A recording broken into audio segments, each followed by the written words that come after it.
화물연대 파업이 9일째 이어지고 있습니다. 산업계 전반에 피해가 확산하고 있는 가운데 이 다른 산업 분야로 업무 개시 명령이 확대될지 주목됩니다. 네, 3차 협상 일정도 아직 정해지지 않은 상황입니다. 자세한 내용 김광석 한양대학교 겸임교수, 김성수 변호사 두 분과 함께 알아보겠습니다. 어서 오시죠. 안녕하세요. 네. 말씀드린 대로 화물연대 파업이 지금 9일째 이어지고 있습니다. 무엇보다 현 상황에서는 주요 업계의 품절 사태가 이어지고 있다고 하는데 특히 전국 49개 주유소에서 휘발유와 경유 품절 사태가 이어지고 있는 상황이라고 합니다. 특히 수도권 피해가 크다고 하던데 교수님 배경이 좀 어떻게 되나요? 일단 기본적으로 휘발유 소비량의 절반 정도가 수도권이라고 볼 수 있겠습니다. 네. 근데 이 화물연대 가입 그 비중을 보면요. 전국적으로 약 70~80% 정도가 됩니다. 그런데 수도권의 경우에는 가입률이 90%에 달합니다. 상대적으로 이제 화물연대 파업의 비중이 수도권에 더 집중되어 있다 이렇게 해석해 볼 수 있고요. 그다음 두 번째는 이 정유업계의 구조적인 것을 말씀드려보고 싶어요. 이 구조를 보면 울산 여수에 있는 정유소를 통해서 송유관을 거쳐서 저유소, 지역 거점 저유소로 이송이 됩니다. 그리고 지역 거점 저유소에서 이제 주유소들로 배송이 되는 그런 방식인데 우리 서울 수도권으로 가는 그 주유소 그 동선에는 역시 판교에 있는 그 지역 거점 저유소를 통과해야 되는데 이쪽에 물류망이 공급망이 많이 막혀 있음으로 인해서 더 그런 일들이 발생하고 있다 이렇게 해석해 볼 수 있겠습니다. 예, 파업이 장기화되면 될수록 전국 주유소에서 동시다발적 재고량이 줄어들 수 있다라고 지금 전해지고 있는데 만약에 주유 대란이 현실화한다고 하면 물론 산업계는 당연하고 국민들 일상에도 굉장히 큰 영향을 주지 않겠습니까? 네, 뭐 당장 저부터도 만약에 이렇게 파업이 장기화됨에 따라서 주유소들이 이렇게 문을 닫는 일들이 계속 장기화된다 그러면 저부터도 이제 불편하게 되겠죠. 우리 이 석유를 뭐라고 부릅니까? 산업의 혈액 이렇게 부르지 않습니까? 예. 그러면 전국 주유소 재고량 이 휘발유가 현재 8일 그리고 경유가 10일치 정도가 남아 있습니다. 근데 8일, 10일 정도 더 이 파업이 경과가 된다면 우리 전국적으로 정말 말 그대로 기름 없는 나라가 될 수 있죠. 그럼 더군다나 지금 이 시점이 어떻습니까? 겨울입니다. 이 여러 석유 제품들은 에너지 원료로도 쓰이고요. 또 운송수단의 연료로도 쓰이고요. 이렇게 쓰이고 있기 때문에 다양한 계층에게 좀 힘들 수 있겠다 생각이 되고요. 당장 그러면 주유소에서 근무하는 일용직 근로자들은 어떻게 할까 이런 생각도 들고 또 취약계층들이 많이 운송업자 종사자로 또 비중을 많이 가지고 있는데 이분들의 이제 운송업도 타격이 있을 수밖에 없고 물류, 배달업자 어떻게 할 것인가 이런 것들도 좀 걱정이 많이 됩니다. 더군다나 말이죠. 지금 23년을 맞이하고 있는 이 국면 가장 중요한 거시경제 현안이 바로 인플레이션 아닙니까? 네. 근데 인플레이션을 더 촉발한다는 거죠. 물류비가 증가하고 이것이 사회적인, 경제적인 엄청난 비용을 초래하고 있다. 이렇게 생각을 해볼 수 있을 것 같습니다. 변호사님, 정부가 우선적으로 화물연대 시멘트 분야에 대해서 업무 개시 명령을 내리지 않았습니까? 그런데 교수님께서 말씀해 주신 대로 특히 정유업계의 문제가 지금 심각해지는 상황이 되고 있기 때문에 정부에서는 정유업계에 대해서도 업무 개시 명령을 발동할 검토를 하고 있다고 하는데 실제적으로 뭐 조만간 현실화될 것으로 좀 보십니까? 네, 일단은 지금 시멘트 운송 차량에 대해서 업무 개시 명령이 있었던 것이고 지금 이제 송달이 되고 있어요. 그래서 이 명령이 송달이 된 경우에는 그 다음날 24시까지 복귀하지 않으면은 형사처벌이라든지 그리고 또 운행 중지라든지 이런 좀 이렇게 좀 벌칙이라고 해야 될까요? 네. 그런 부분들이 있을 수가 있기 때문에 이제 일부 이제 노조원들은 좀 복귀를 한 것으로 알려져 있고 또 비노조원들 같은 경우에도 최대한 조금 업무를 할 수 있도록 이렇게 지금 정부에서 하고 있어서 50%까지 미쳤는지에 대해서는 조금 뭐 의견이 나뉘고는 있지만 어느 정도는 그래도 좀 피해가 복구가 되고 있는 상황이다 이렇게 말씀을 드릴 수가 있는데 지금 말씀 주신 것처럼 이 정유 같은 경우에도 이게 이제 주유소에서 뭐 기름이 지금 품절이 여러 군데 되고 있다고 하지 않습니까? 예. 이런 품절이 발생을 하면 지금 뭐 당장에 차량을 운행하는 것이 어려울 수가 있고 그리고 뭐 등유라든지 이런 보온에 필요한 기름까지도 문제가 발생할 수 있는 여지는 있는 거거든요. 그렇다 보니까는 이 정유업계, 이 정유 관련 화물 자동차에 대해서도 좀 운행을 개시하라 이런 명령을 내려야 되는 것이 아닌가라는 이야기가 나오고 있고 다만 이제 이게 하려면 명령을 발하려면 국무회의의 심의를 거쳐야 돼요. 네. 근데 이 국무회의가 정기 국무회의가 있고 이렇게 필요해서 임시 국무회의를 열 수가 있지 않습니까? 그래서 임시 국무회의를 뭐 오늘이라도 열 수 있는 것처럼 이렇게 조금 이런 좀 예상이 나오고 있었는데 현재 오늘까지는 열지 않는 것으로 보이고 이제 내일부터 주말이지 않습니까? 그래서 주말에 임시국무회의를 굳이 열어서까지 명령을 발할지 여부에 대해서는 조금 뭐 좀 가능성이 낮지 않나 이런 이야기가 나오다 보니까는 주말을 지나서 조금 더 추이를 보고 나서 추가적인 뭐 운행 개시 명령이라든지 이런 것들이 있지 않을까라는 지금 예상은 되고 있습니다. 다만 지금 한 30분 전에 지금 대통령 메시지에 대해서 브리핑이 있었잖아요. 예. 근데 거기에서는 주말간에도 계속 예의주시하고 있고 뭐 여러 가지 만반의 준비를 하고 있다라고 하고 있기 때문에 만약에라도 사태가 심각해진다고 한다면 주말에도 임시국무회의가 열리지 않을 것은 아니다 이렇게 좀 단언하기는 어렵다 이렇게 좀 말씀드릴 수 있을 것 같습니다. 알겠습니다. 업무 개시 명령에 대해서 그런데 화물연대 측에서는 이것이 화물 노동자들에 대한 계엄령이다 이렇게 강하게 반발하고 있는 상황 아니겠습니까? 그러면서 이 명령에 대한 가처분 신청도 검토하고 있다 이렇게 밝히고 있는데 정부에서는 이것이 명령이기 때문에 가처분 검토 대상에 해당하지 않는다 이런 얘기도 있더라고요. 이 부분은 정확한 사실관계가 어떻게 되는 건가요? 예, 이 부분 법리적인 검토가 조금 필요할 것으로 보이는데 이 업무 개시 명령이 행정처분으로 볼 수 있느냐 이런 부분부터 좀 봐야 될 것 같습니다. 그리고 이 가처분의 대상이 되는 것은 어쨌든 이게 지금 본안 소송 같은 경우에는 뭐 반년, 1년 이상 걸리거든요. 네. 그렇다 보니까는 당장에 지금 이게 합법적인 명령인지는 굉장히 좀 급하게 판단이 돼야 되는 부분이지 않습니까? 그러니까 이런 긴급한 사안인 경우에는 소송을 하기 이전에 가처분부터 들어가는 것인데 이 가처분의 대상이 되는지는 이제 법률적인 그런 요건의 문제가 될 수가 있을 것이고 그리고 가처분에 이제 신청이 된다고 하더라도 네. 그렇다면 이제 그 화물연대 측에서 주장하는 주장 법리가 있을 거예요. 뭐 이게 뭐 헌법상의 문제가 있다라든지 그리고 업무 개시 명령이라는 것이 절차상의 뭐 위반이 있다 아니면 뭐 상당한 이유라든지 뭐 정당한 이유 이런 부분들이 있는데 그것이 과연 이게 충족됐다고 볼 수 있느냐 이런 것들이 있기 때문에 그런 부분 관련해서 여러 가지 쟁점이 될 것으로 보이고 법원에서 어떻게 판단할지는 재판부마다도 생각이 좀 다를 수 있기 네. 때문에 전체적인 추이는 지켜봐야 된다 이렇게 말씀드릴 수 있을 것 같습니다. 예, 앞서서 저희가 다뤘던 시멘트와 이 정유뿐만 아니라 지금 철강 등 주요 업종의 손실액도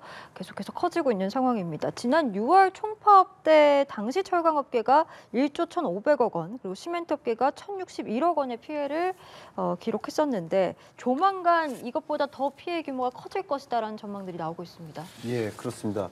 지금 벌써 일주일 이상 이 집단 운송 거부가 진행되고 있지 않습니까? 그래서 1조 원 이상의 화주 피해액이 발생하고 있다라고 이제 추산을 했습니다. 무역협회에서 해당 내용을 조사 분석한 것이고요. 일단 시멘트 업계 같은 경우도 하루 출하량의 평소 10% 수준으로 급감을 했습니다. 그러면 하루 매출 손실이 180억 정도가 됩니다. 이것이 계속 누적된다면 그 피해는 커질 수밖에 없고요.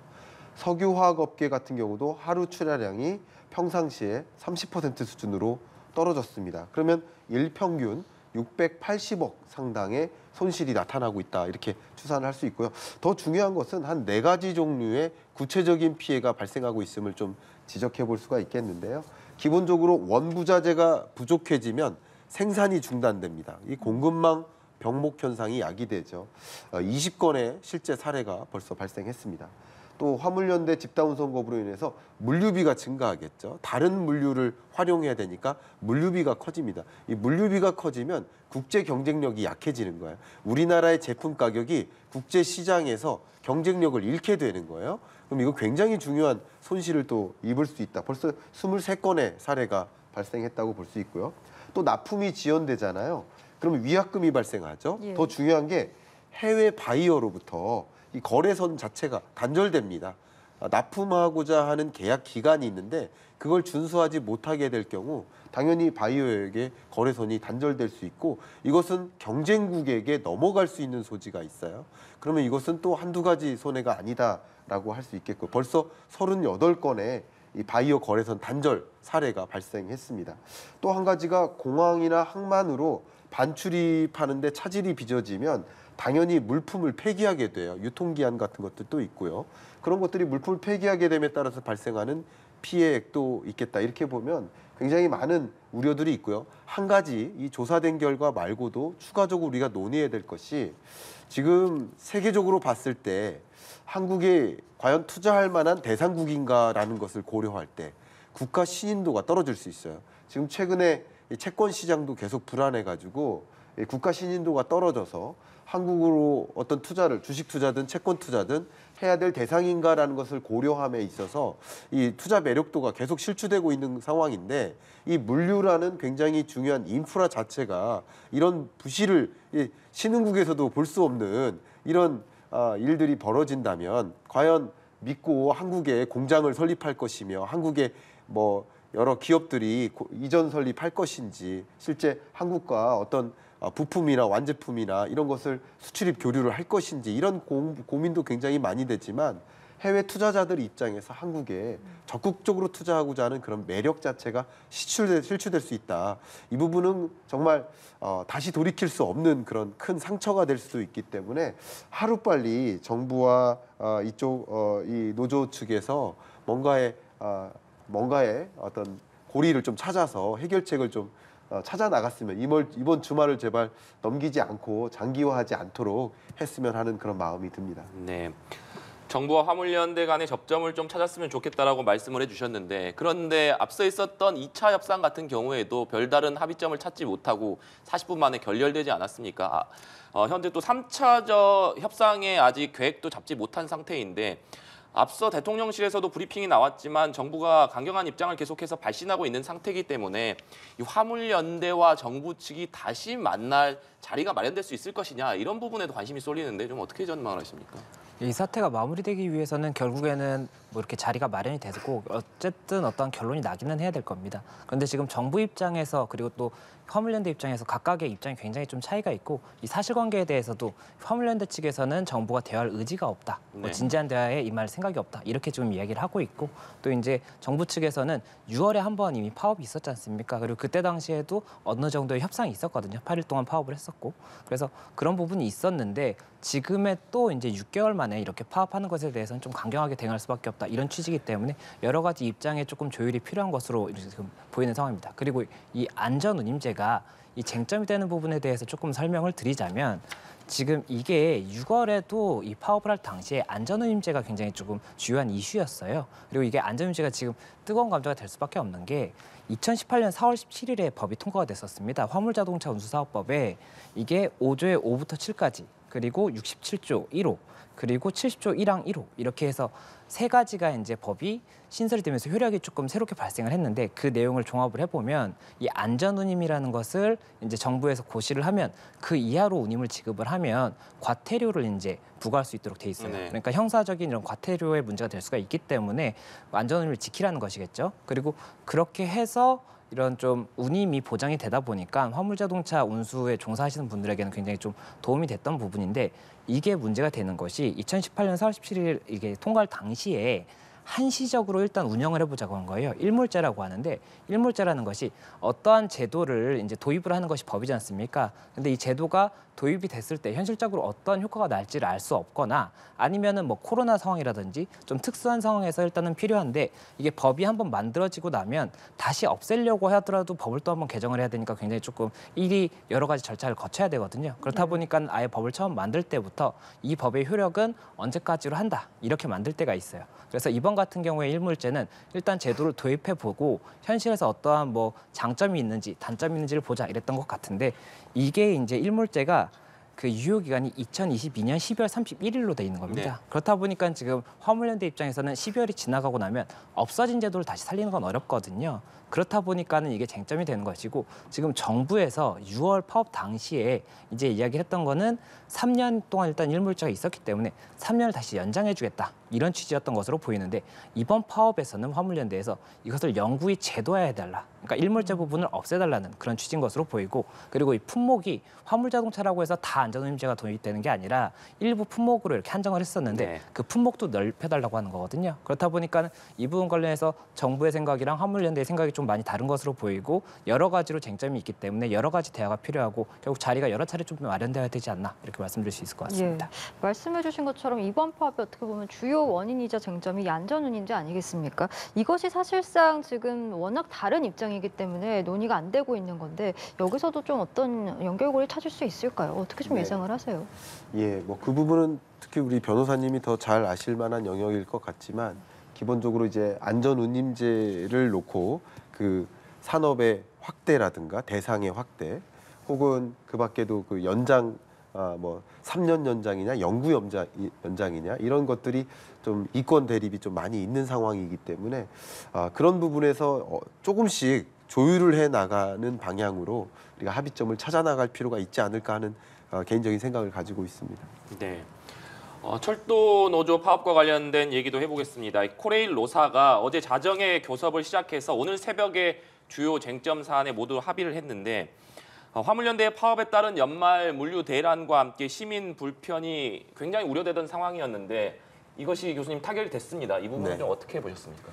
네, 다행인 거죠. 이런 부분들이. 그래서 어떻게 보면 이제 하나씩 어떤 부문별로 타결이 되다 보면 좀 긍정적인 방향으로 좀 갈 수 있지 않겠느냐. 이제 단기간 안에 모든 영역에서 타결이 된다기보다는 부문마다 하나씩 이제 타결이 시작되면서 그래도 그렇게 오래 끌지 않고 이번 주말 내에 바라겠는데 아니면 뭐 짧은 시간 내에 하나하나 모든 뭐 시멘트나 철강이나 전 산업에 걸쳐서 타결로 좀 이루어져서 이렇게 불안한 이런 불확실성을 좀 더 키우지 않는 그런 우리 국민들이 굉장히 불안하지 않습니까? 그런 네. 것들 저도 굉장히 불안하거든요. 그런 불안함을 좀 떨쳐버릴 수 있는 그런 계기가 좀 마련됐으면 좋겠습니다. 예. 네. 변호사님께서는 이 철도 노사의 교섭 타결 배경 좀 어떻게 보고 계십니까? 네, 일단은 이게 지금 여러 가지 쟁점이 있었고 말씀 주셨던 것처럼 이제 여러 가지 쟁점이었는데 그 중에는 이제 승진 포인트제를 투명하게 운영을 해서 승진 관련해서 조금 납득할 수 있는 이유를 달라 뭐 이런 것도 있었고 임금을 인상해 달라 이런 부분도 있었습니다. 그리고 주요한 것들 중에 하나가 통상임금 소송이 이제 코레일 측에서도 굉장히 여러 건이 있었고 대법원에서 2021년에 이제 승소한 게 있습니다. 그럼 이제 통상임금이 패소를 했으니까 코레일 입장에서는 패소를 했기 때문에 임금을 줘야 되지 않습니까? 근데 이 임금을 예산을 편성함에 있어서 예비비가 아니라 인건비에서 임금을 지급하다 보니까 인건비가 결국에는 이제 줄어들게 되겠죠. 그러면은 그 인건비가 줄었기 때문에 다른 데에서 결국에는 인건비를 조금 감축할 수밖에 없다. 이것이 이제 이 노조 쪽의 그 주장이었고 그렇기 때문에 이 부분은 이제 예비비로 편성을 하든지 인건비에서는 일단 편성을 빼달라고 했는데 이 부분 관련해서는 좀 3년 동안 장기적으로 계획을 짜서 변경을 하도록 하겠다. 이런 부분이 있었고 그리고 이제 성과급 기준이라든지 이런 것도 전처럼 유지를 해달라 네. 이런 부분도 있었는데 이런 것들이 다 조금 전반적으로 좀 잠정적인 잠정안이 나왔고 이제 추가적인 논의가 뭐 있어야겠지만 그 부분 관련해서 당장에는 뭐 어떤 총파업이라든지 이런 부분 논의가 없는 것으로 알려져 있기 때문에 당장은 조금 이런 좀 위험할 수 있는 상황이랄까요? 이게 좀 국민의 이게 발이 묶이는 상황이지 않습니까? 그래서 그런 상황은 당장은 조금 기대하지 않을 수 있겠다 이렇게 말씀드릴 수 있을 것 같습니다. 예, 알겠습니다. 저희 오늘 두 분 말씀은 여기까지 듣도록 하겠습니다. 지금까지 김광석 한양대학교 겸임교수 김성수 변호사와 함께했습니다. 말씀 고맙습니다. 고맙습니다.